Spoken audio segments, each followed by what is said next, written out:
Kia tātou, he ria hau no Waikato Tainui, ko te Atarua tōku ingoa. My name is Atarua, e whakapapa Waikato Tainui, and I've had the privilege of working with Hami Hama on this creative brief as the illustrator.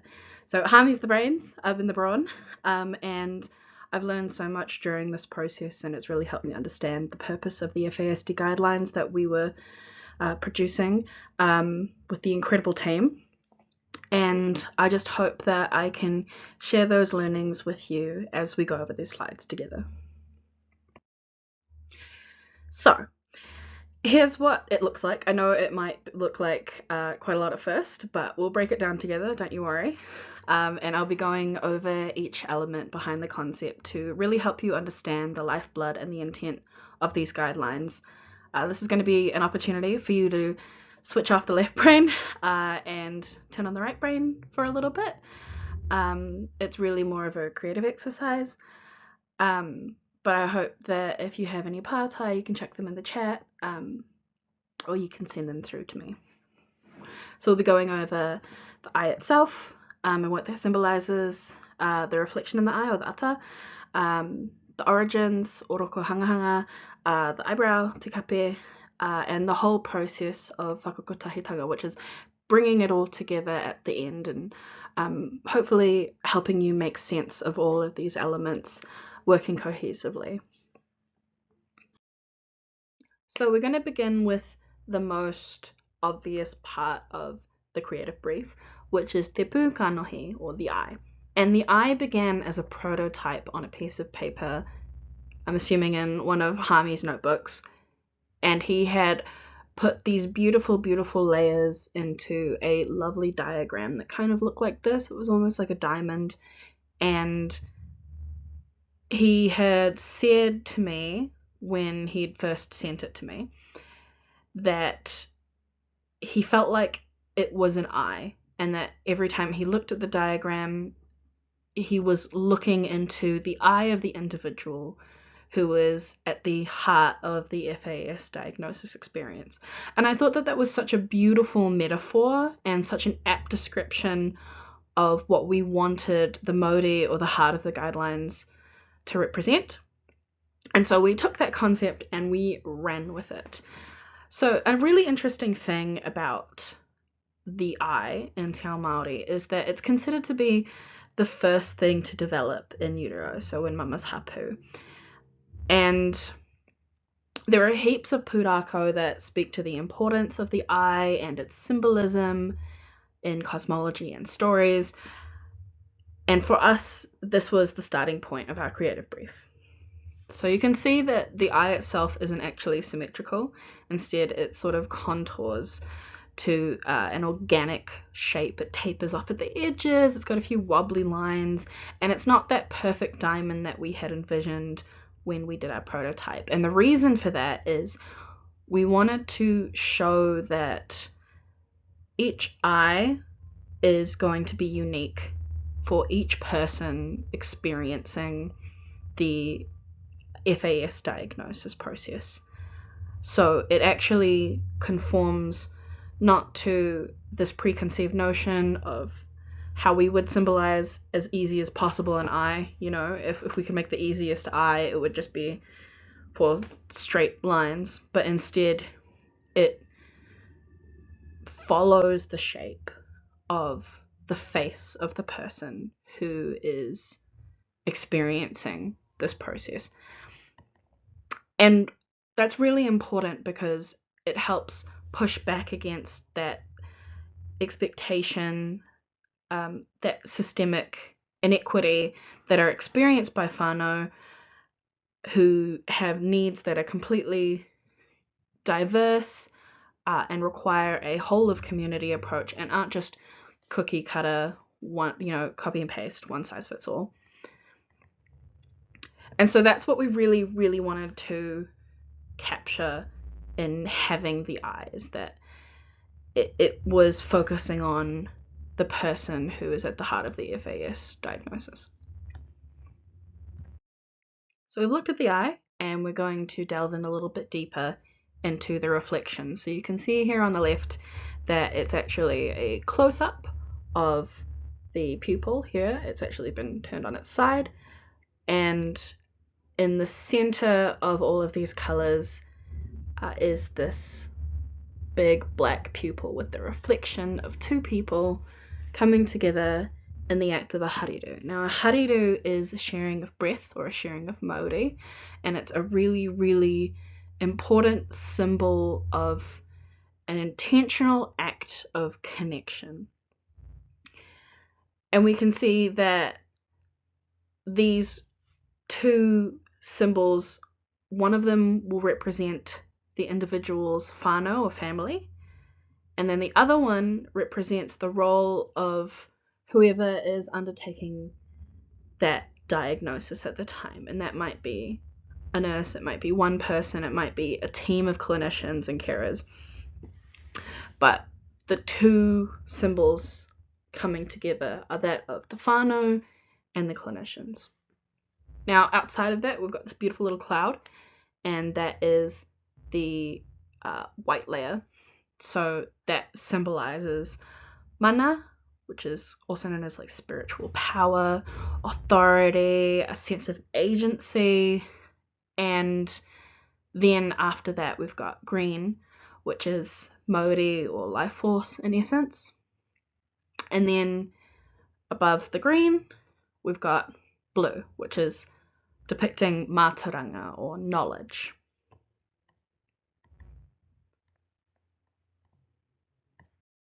Now, I want to break this process down because we've just gone over mana, mauri, and mātauranga and what they mean in the central act of hariru.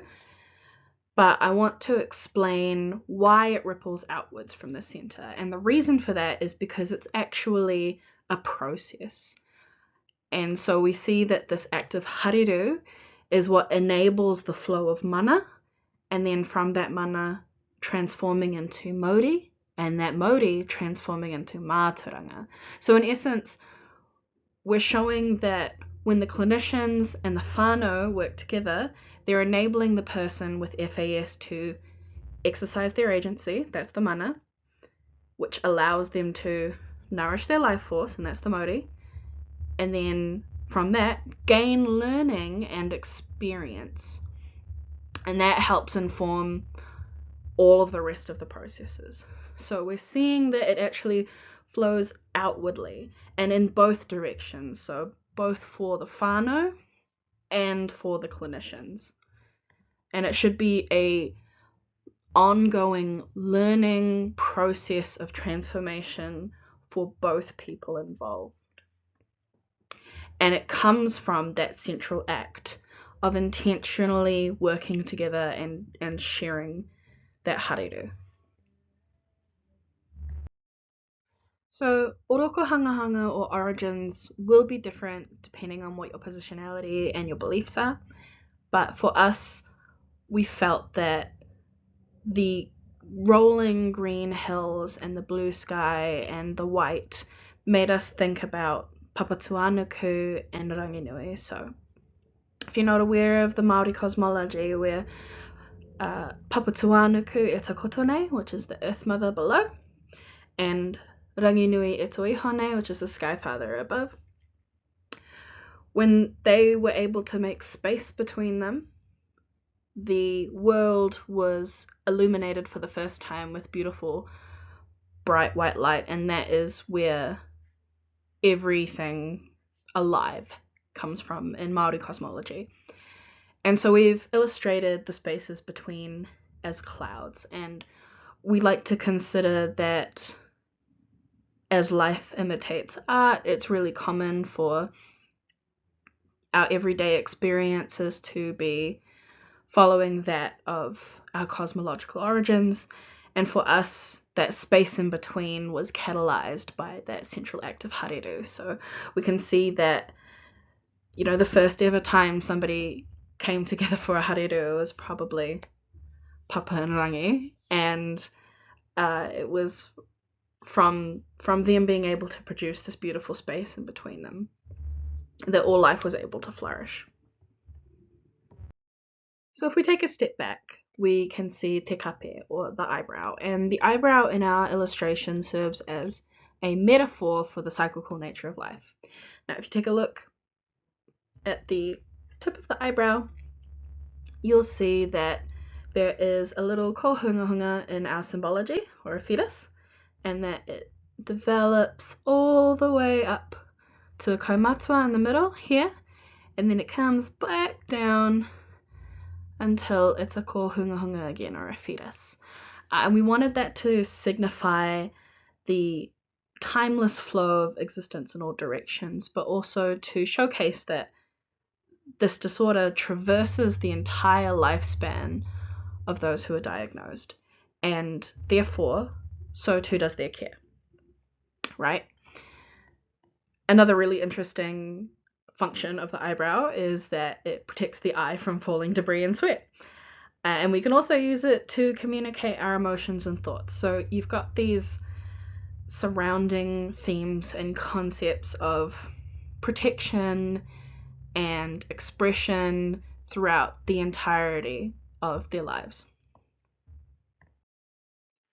So we've looked at the eye itself, we've looked at the reflection within the eye, and we've looked at the multiple layers of meanings of the colours, that outward process of mana te mauri to mātauranga, the hariru, and some of the ties to cosmological origins, as well as the eyebrow signifying that cyclical and ongoing life experience for the individual at the centre of the FAS diagnosis process.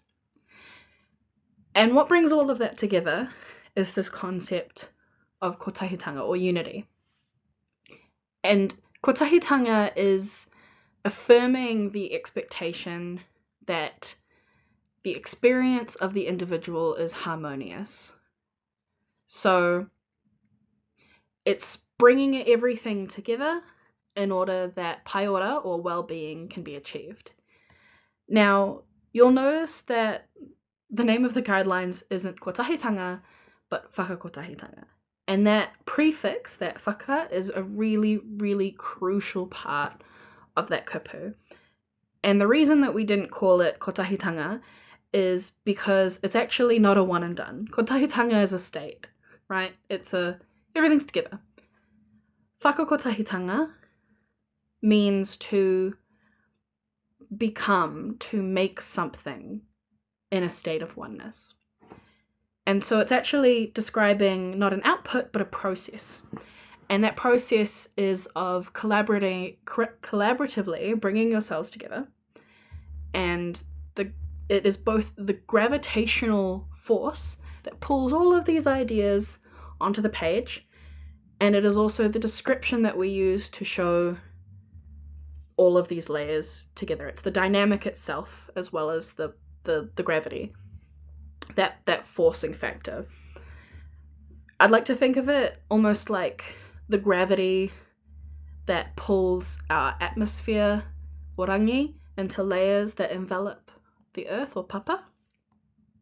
And it's this continuous process that requires ongoing transformation of mana into mauri, into mātauranga, and that comes from a genuine intent to connect with one another. And it's that collaborative care that is ongoing, not just a one-off, but an intentional coming back and bringing that energy together that spans not only the lifetime of the individual, but also echoes into further generations of whakapapa. And so when we show you this eye, we are wanting you to think not just about the green and the blue and the reflection and the you working together and how it's going to affect our individuals for the rest of their lives, but about intentionally bringing that want to connect with our whanau every single time you interact. Because it's that continual force that's going to allow everything to come together. And if you let it go, then the layers will start to drift apart. So that concludes our creative brief. Thank you for listening through all of this. I know it can be quite a mouthful, but if you have any pārtai, if you have any questions, feel free to chuck them in the chat or email me and let me know. I'm sure Hami would be happy to answer questions as well, but I'm not going to put his hand up for him. And I just wanted to mihi the work of the team that went into not only the entire guidelines itself, but bringing me in and giving me the opportunity to learn and also appreciate the purposes of guidelines like these, because it's about what we do and what we intend to do more than it is the output of what happens. And I felt like it was a huge privilege being able to look at FAS from this point of view, and I hope that it's been able to resonate or help you see these guidelines for what they are, because it really is intended to be an expression of not only the people who made up these guidelines, but also that living document that's going to, go on and further be used out in the world. So thank you so much for having me. Ka kite anō.